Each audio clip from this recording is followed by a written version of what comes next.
Last night, we brought you reaction from lawmakers on the Oregon DMV mishap that resulted in more than 300 non-citizens being registered to vote. It's because of Oregon's motor voter law, which automatically registers people to vote when they get their driver's license or state ID. The DMV says it was a clerical error. Workers accidentally entered U.S. documents into the system instead of foreign documents for 306 non-citizens over the last 3 years. 2 of them actually voted. The Secretary of State's office says she's asking the DMV to make sure this doesn't happen again, but that she stands by the motor voter law, saying it increases access to democracy.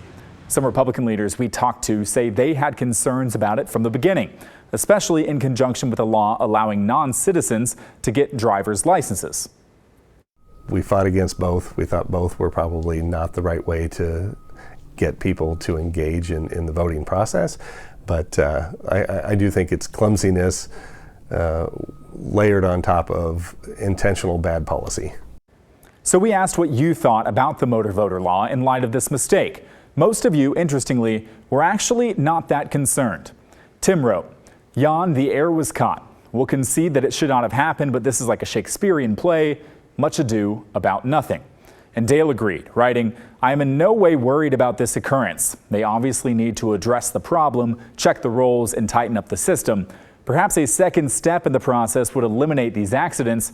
We don't need to freak out and overreact, though some will. Mistakes happen and we fix them. The system is working."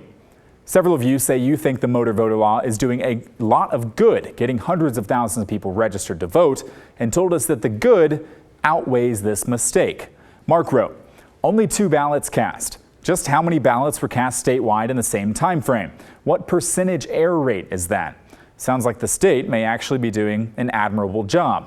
Well, we had a couple of you who disagree and think the law needs to be changed. Judy wrote, "I think this is wrong and could result in confusion. Voter registration should be a separate process from requiring a driver's license. The DMV could offer a separate voter registration form to citizens who are getting their license so they can easily fill it out while at the DMV. In order to ensure the integrity of our elections, voter registration should have its own dedicated process that's treated with the highest level of importance and security." Thank you all for weighing in. If you want to share your thoughts on any of our stories from this show, send an email to thestory@kgw.com or leave us a voicemail, 503-226-5090.